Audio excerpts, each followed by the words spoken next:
Hi guys, welcome to my vlog. Today I'm going to discuss about these things. May tawag dyan no nga feeling victim. Sila ang na-trauma, sila ang pasakitan, sila ang gininto.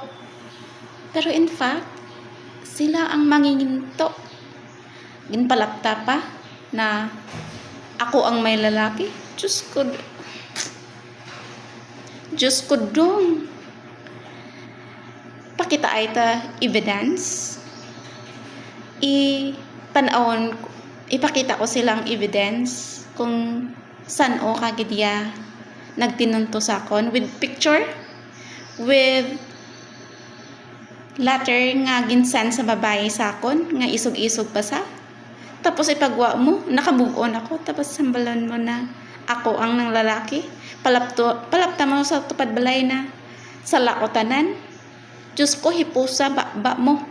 Plano ka pangakwaon bata mo. Pero, hindi mo man kaya suportahan. Maski, pila lang naging pangayos ang bata mo. Way mo man ginghata, ginapasaligan mo lang.